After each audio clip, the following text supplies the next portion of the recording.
John Early here to tell us about the pool in the club. John, you had a very good game tonight. Who are you playing? We're playing up in Shelbourne there now. We're playing Shelbourne in our own club here tonight. Yeah, Very good game. and does the club play in leagues every year, or how did you end up in the league? And how are you doing in the league? We're doing pretty well now. We're about 12 points ahead now in the league. Yeah. We're doing pretty well now. And are you trying to? What happens if you win the league? Is there a cup or what? We got a cup and a trophy. Yeah. And what division are you playing in? We're playing the second division. Yeah. And if you win, do you go up to the Premier, or what happens? Yeah. Hopefully next year we'll be in there. Would that put you then playing in the top level in Dublin? Oh yeah. Top clubs. First match of the evening. Picture here, Larry.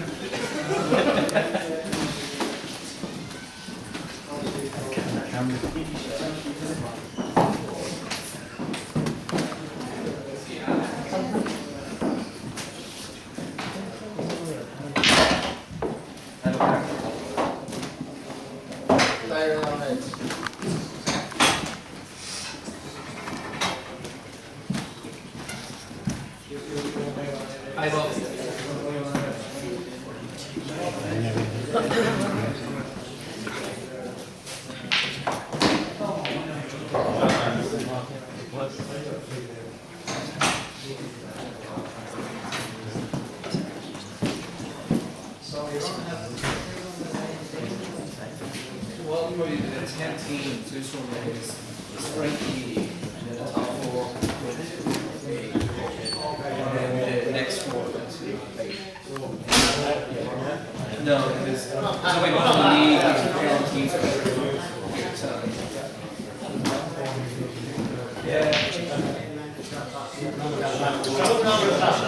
In fact, Frank was telling me the other week that just discovered a woman in Ireland with 5 legs. And her knickers fit her like a glove.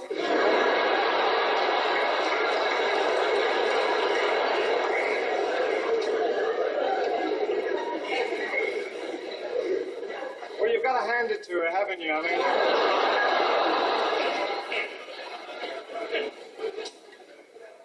now, this is a very tricky one to get first time. We've got to send the red ball off 1, 2, 3 cushions. It should come up, knock the white out of the way, hit the triangle and make it fall down onto the 15 reds.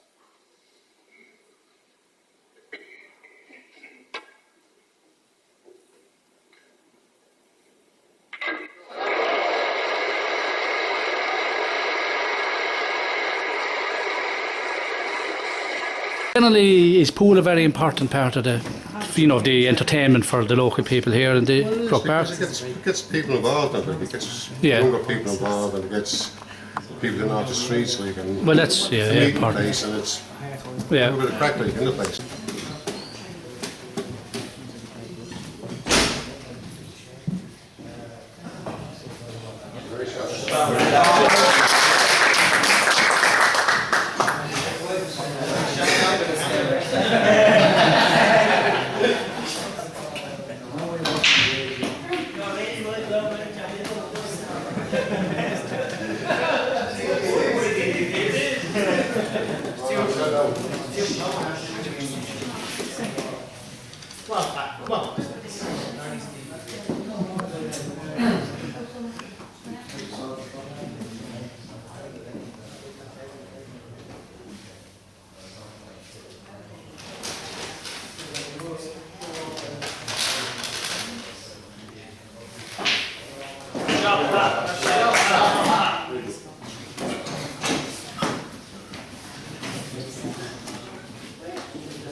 Anybody play billiards? Yeah? Billiards, you heard? Yeah, we'll just play a couple of little billiard shots for the billiard players. Right, probably the ladies won't understand this one. Just a few little quick billiard shots. That's a cannon.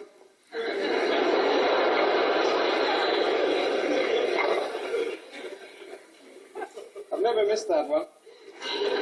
You can imagine the black being your opponent's white at billiards. You want 3 to win the game. You could play a cannon off the red and knock your opponent's ball in. That's not very friendly at billiards. So the next time you could always try and finish with an in off the red. I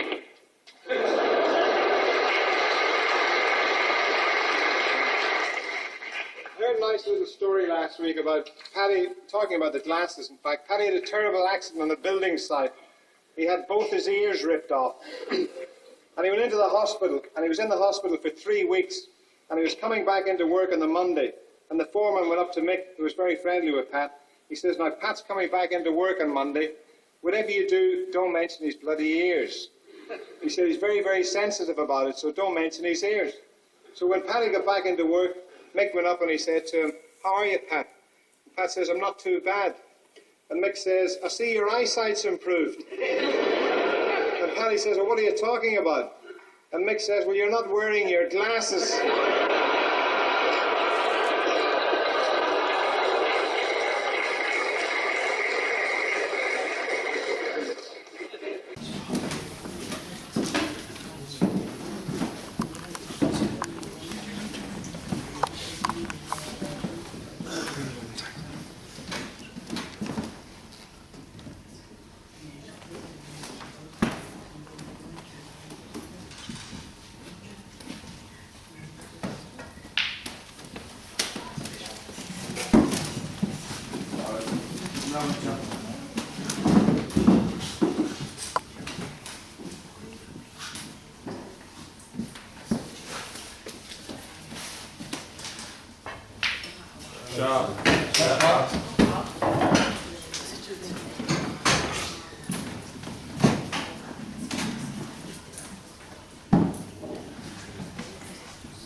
And in fact, there was a session here for Paddy Brown, just to remember Paddy Brown. I believe he was a great pool player in his days. The best pool player.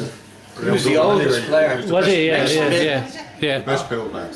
And he'd have been the brother of the late Christie's as well, wouldn't he? Yeah. So.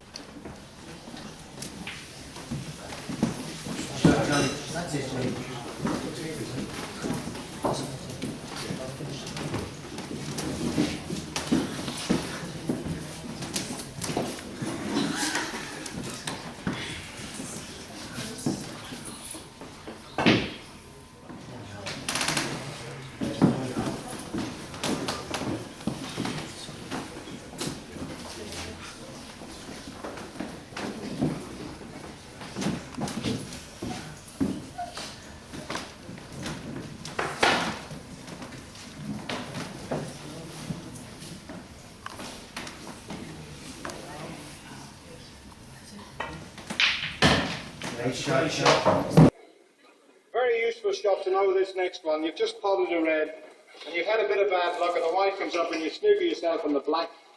You'd probably play one of the other colours. So you put plenty of chalk on the tip, nominate the black, and you're quick enough. It's just a matter of getting down and potting the black. So don't forget that one. Did you miss that?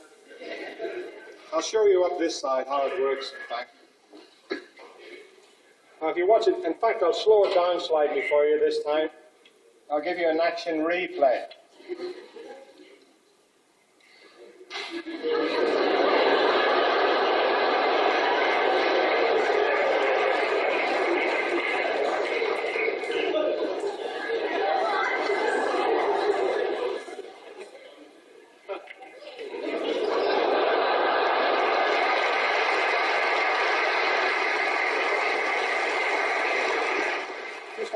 this one ready, I'll tell you one fine little Irish story. It's about Murphy, who was coming home one night along the canal bank, absolutely steamed out of his brains. He'd had about 16 pints of draft drambuie. And there was a fella drowning in the canal, and Murphy, with all the drink in him, he was feeling fairly brave with himself, so he decided to jump in and rescue this fella. Anyway, he carried on home. By 3 o'clock in the morning, there's a knock on his door. 2 policemen stood there, and one of them said to him, "Good evening, Mr. Murphy. Did you rescue a man from drowning in the canal earlier this evening?" And he said, "I did ask him for it, but I don't want any medals for it." They said, "Well, God love you, Murphy. We didn't come to give you any medals. We just come to tell you that you shouldn't have bothered, because he hung himself instead." And Murphy says, "No, he didn't." He says, "I put him up there to dry."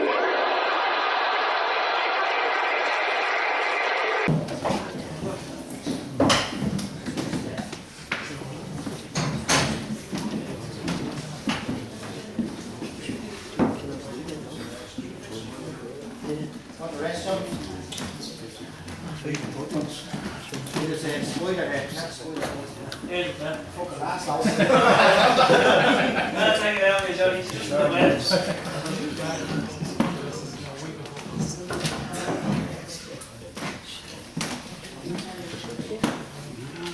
It's on your DVD, John. The old one. Let it play.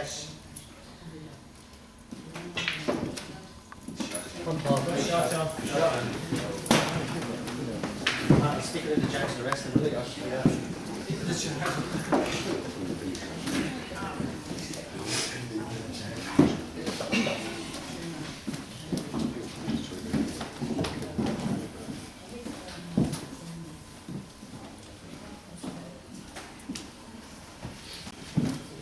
You didn't, Johnny, just what you were saying.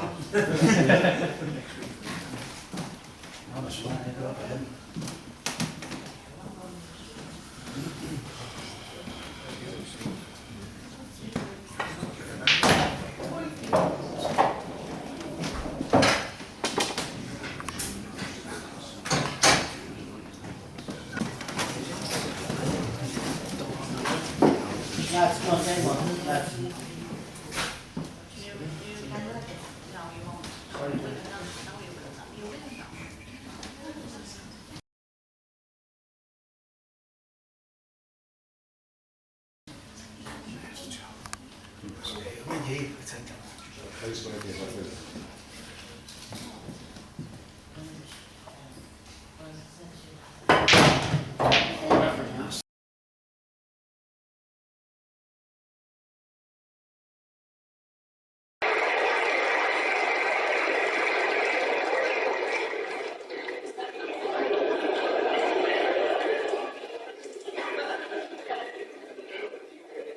You want to hear one final one? Well, it's about Paddy again, who was coming over to England for the very first time. And he was waiting at the airport in Belfast. And Mr. and Mrs. Dunn came up to him. And Mrs. Dunn said to him, "When you get over to England, Paddy, if you see my son Neely, can you tell him to write to me? I haven't heard from him for 2 years." So Paddy says, "Whereabouts does he live?" And Mrs. Dunn said, "London WC1. Anyway, when Paddy got over to Heathrow, he was walking through the airport, and he happened to look over and he seen this door. And it said WC on it. So he went in through the door, and he went down along the door till he come to number 1. And he knocked on the door and he said, "Excuse me, are you Neely Dunn?"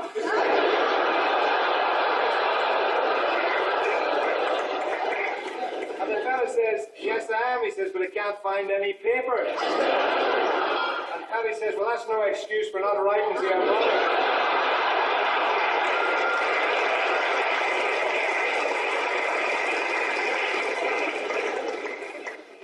Right, well, I don't know if I can manage this machine gun shot. I'll have a go. I haven't played this for a few weeks now. So a lot of practice goes into this shot.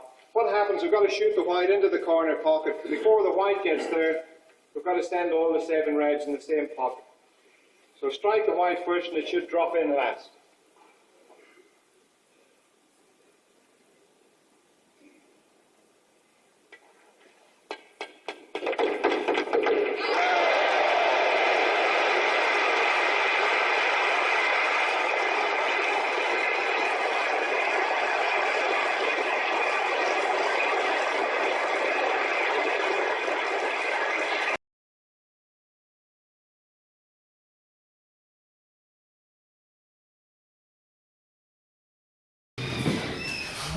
Fine, Johnny. Come on, Johnny, take a seat. Come on, last game.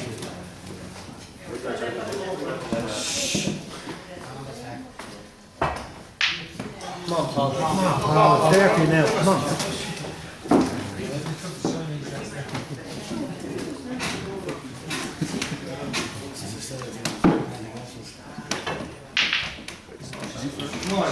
That's a great shot, man. Great shot.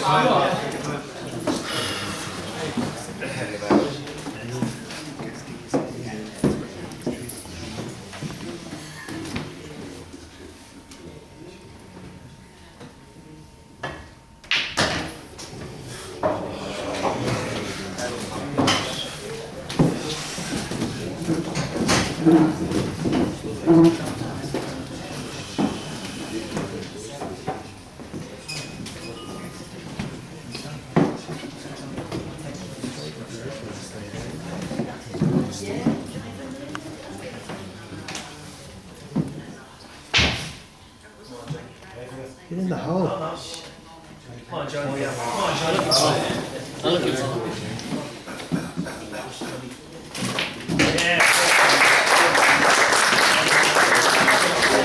Lads, great game. Thanks very much. Thanks very much. I want to say thanks to Shelbourne. Great bunch of lads. Thanks very much. Thanks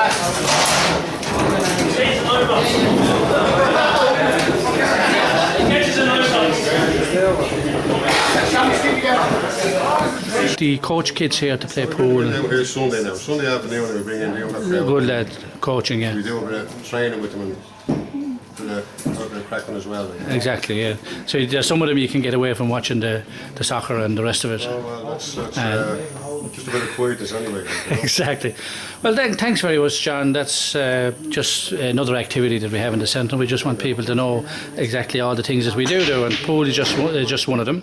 So thanks very much, John, and best of luck in the rest of the league. Now I hope you go all the way now and qualify for the Premier, and that we'll be having Premiership pool here in Croke Park next year. Thanks again. Good job. That's grand. Right,